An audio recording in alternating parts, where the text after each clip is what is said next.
होली के पावन दिन यानी 3 मार्च 2026 मंगलवार को लग रहा है खग्रास चंद्र ग्रहण।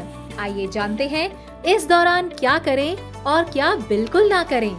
संपूर्ण जानकारी तथा विशेष लाभकारी आसान उपाय। भारत में ग्रहण ग्रस्तोदित रूप में दिखाई देगा, अर्थात चंद्रमा उदय के समय ही ग्रहण अवस्था में रहेगा।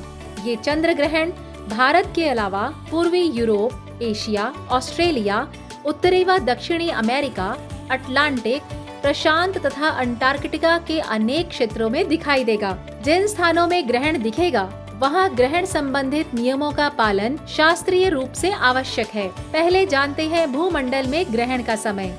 भारतीय समय अनुसार दोपहर 2:14 से आरंभ होगा और समाप्ति रात्रि 7:53 पर होगी, यानी कुल अवधि 5 घंटे 39 मिनट रहेगी। अब बात करते हैं भारत में ग्रहण दिखने के समय की, जो ग्रस्तोदित रूप में रहेगा। आरंभ स्थानीय चंद्रोदय के साथ ग्रहण लगा हुआ रहेगा और समाप्ति शाम 6:47 पर होगी। अब जानते हैं भारत के विभिन्न शहरों में सूतक एवं ग्रहण के प्रारंभ होने का समय। आपको बता दें कि भारत के सभी स्थानों पर ग्रहण समाप्त शाम 6:47 पर होगा। आइए इस वीडियो में जान लेते हैं ग्रहण से जुड़ी खास करने व न करने योग्य बातें, और इस वीडियो के अंत में आप जानेंगे देश और विदेश में ग्रहण के प्रारंभ और समाप्त होने का समय। तो चलिए वीडियो शुरू करते हैं। चंद्र ग्रहण उस खगोलीय स्थिति को कहते हैं जब चंद्रमा पृथ्वी के ठीक पीछे उसकी प्रच्छाया में आ जाता है। ऐसा तभी हो सकता है जब सूर्य, पृथ्वी और चंद्रमा इस क्रम में लगभग एक सीधी रेखा में अवस्थित हो। इस ज्यामितीय प्रतिबंध के कारण चंद्र ग्रहण केवल पूर्णिमा को घटित हो सकता है। ग्रहण के समय सजीव व निर्जीव सभी एक विशेष प्रकार की रेडिएशन ऊर्जा से प्रभावित रहते हैं। यही कारण है कि ग्रहण काल के इन प्रभावों से बचने हेतु हमारे शास्त्रों ने ऐसे अनेक नियम बताए हैं। सूतक से पूर्व, ग्रहण के सूतक से पूर्व गंगा जल पिएं। सूर्य ग्रहण में ग्रहण से 4 प्रहर यानी 12 घंटे पूर्व और चंद्र ग्रहण से 3 प्रहर यानी 9 घंटे पूर्व भोजन नहीं करना चाहिए। बूढ़े, बालक, रोगी और गर्भवती स्त्री सूर्य ग्रहण में 2 प्रहर यानी 6 घंटे और चंद्र ग्रहण में 1.5 प्रहर यानी 4.5 घंटे पूर्व तक खा सकते हैं। ग्रहण के कुप्रभाव से खाने पीने की वस्तुएं दूषित न हो, इसलिए सभी खाद्य पदार्थों एवं पीने के जल में तुलसी का पत्ता अथवा कुशा अवश्य रखें। पानी, दूध, दही और छाछ में कुश डाल दें। संभव हो तो ग्रहण के पश्चात घर में रखा सारा पानी बदल दें। के सत्संग कीर्तन यदि डाउनलोड करने हो तो सूतक से पूर्व ही कर लें और देखने के लिए मोबाइल का उपयोग न करें। टीवी या एलईडी एवं स्पीकर का उपयोग कर सकते हैं। ग्रहण के समय स्पर्श किए गए वस्त्र आदि अशुद्ध माने जाते हैं, इसलिए सूतक लगने से पूर्व ही 2 जोड़ी कपड़े अलग अलग प्लास्टिक की थैलियों में रख दें।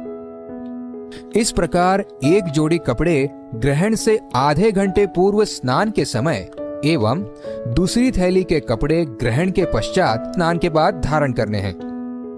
ग्रहण से पूर्व, ग्रहण से 30 मिनट पूर्व स्नान अवश्य करें। न कर सके तो गंगा जल छिड़क कर शुद्धिकरण कर लें।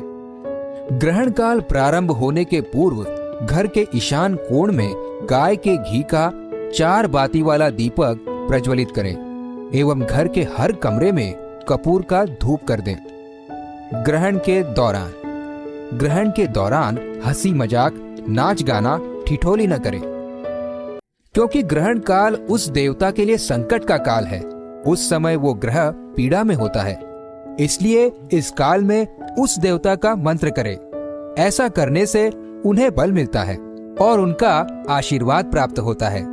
सूर्य ग्रहण हो तो सूर्य मंत्र व सूर्य गायत्री एवं चंद्र ग्रहण पर चंद्र मंत्र व चंद्र गायत्री मंत्र का जप करें। ओम सोमाय नमः, ओम चंद्रमसै नमः, ओम रोहिणी कांतायै नमः। चंद्र गायत्री मंत्र। ओम क्षीरपुत्राय विद्महे अमृत तत्वाय धीमहि तन्नो चंद्र प्रचोदयात्। चंद्र मंत्र। दधि शंख तुषाराभं शिरोदार्णव संभवं नमामि शशिनं सोमं शंभोर्मुकुटभूषणम्। भगवान वेदव्यास जी ने परम हितकारी वचन कहे हैं। सामान्य दिन से चंद्र ग्रहण में किया हुआ पुण्य कर्म 1 लाख गुना और सूर्य ग्रहण में 10 लाख गुना फलदायी होता है। यदि गंगा जल पास में हो तो यही लाभ चंद्र ग्रहण में 1 करोड़ गुना और सूर्य ग्रहण में 10 करोड़ गुना होता है। ग्रहण के समय गुरु मंत्र, इष्ट मंत्र अथवा भगवान नाम जप अवश्य करें। न करने से मंत्र को मलिनता प्राप्त होती है। ग्रहण काल में कुछ भी क्रिया न करते हुए केवल शांत चित्त अपने गुरु मंत्र का जप करें। और जिन्होंने गुरु मंत्र नहीं लिया है वो शिव जी, श्री हरि या दुर्गा जी का जप करें। चंद्र ग्रहण और सूर्य ग्रहण के समय संयम रखकर जप ध्यान करने से कई गुना फल होता है। श्रेष्ठ साधक उस समय उपवास पूर्वक ब्राह्मी घृत का स्पर्श करके ओम नमो नारायणाय इस मंत्र का 8000 यानी तकरीबन 80 माला जप करें। इसके पश्चात ग्रहण शुद्धि होने पर उस घृत को पी ले। ऐसा करने से वह मेधा, कवित्व शक्ति तथा वाक सिद्धि को प्राप्त कर लेता है। ग्रहण के स्पर्श के समय स्नान, मध्य के समय होम, देव पूजन व श्राद्ध तथा अंत में सचैल यानी वस्त्रों सहित स्नान करना चाहिए। स्त्रियां सिर धोए बिना भी स्नान कर सकती है। ग्रहण वेद के प्रारंभ में तिल या कुश मिश्रित जल का उपयोग भी अत्यावश्यक परिस्थिति में ही करना चाहिए और ग्रहण शुरू होने से अंत तक अन्न या जल नहीं लेना चाहिए। सूर्य ग्रहण या चंद्र ग्रहण के समय भोजन करने वाला मनुष्य जितने अन्न के दाने खाता है उतने वर्षों तक अरंतूद नरक में वास करता है। ग्रहण के समय निद्रा लेने से रोगी, लघु शंका करने से दरिद्र, मल त्यागने से कीड़ा, स्त्री प्रसंग यानी सेक्स करने से सुअर और उपटन लगाने से व्यक्ति कोढ़ी होता है। गर्भवती महिला को ग्रहण के समय विशेष सावधान रहना चाहिए। ग्रहण के समय गायों को घास, पक्षियों को अन्न, जरूरतमंदों को वस्त्र दान से अनेक गुना पुण्य प्राप्त होता है। ग्रहण के दिन पत्ते, तिनके, लकड़ी और फूल नहीं तोड़ने चाहिए। बाल तथा वस्त्र नहीं निचोड़ने चाहिए। व दंत धावन नहीं करना चाहिए। ग्रहण के समय कोई भी शुभ या नया कार्य शुरू नहीं करना चाहिए। स्कंद पुराण में लिखा है, ग्रहण के अवसर पर दूसरे का अन्न खाने से 12 वर्षों तक किया हुआ सब पुण्य नष्ट हो जाता है। देवी भागवत में आता है, भूकंप एवं ग्रहण के अवसर पर पृथ्वी को खोदना नहीं चाहिए। ब्रह्मवैवर्त पुराण में कहा है कि अस्त के समय सूर्य और चंद्रमा को रोग भय के कारण नहीं देखना चाहिए। ग्रहण को प्रत्यक्ष आंखों से देखने पर बुरा प्रभाव होता है। ग्रहण काल के दौरान मोबाइल का उपयोग आंखों के लिए अधिक हानिकारक है।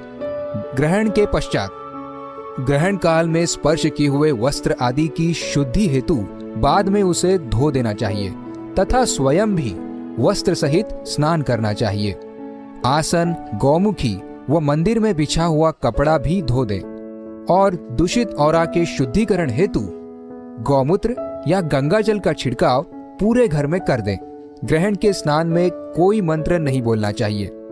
ग्रहण के स्नान में गर्म की अपेक्षा ठंडा जल में भी दूसरे के हाथ से निकले हुए जल की अपेक्षा अपने हाथ से निकाला हुआ, निकले हुए की अपेक्षा जमीन में भरा हुआ, भरे हुए की अपेक्षा बहता हुआ, बहते हुए की अपेक्षा सरोवर का, सरोवर की अपेक्षा नदी का, अन्य नदियों की अपेक्षा गंगा का और गंगा की अपेक्षा समुद्र का जल पवित्र माना जाता है। ग्रहण काल पूरा होने पर स्नान के पश्चात सूतक काल में रखे गए कुश व तुलसी निकाल दें। दान दक्षिणा देकर सूर्य या चंद्र जिसका ग्रहण हो उसका शुद्ध बिंब देखकर भोजन करना चाहिए।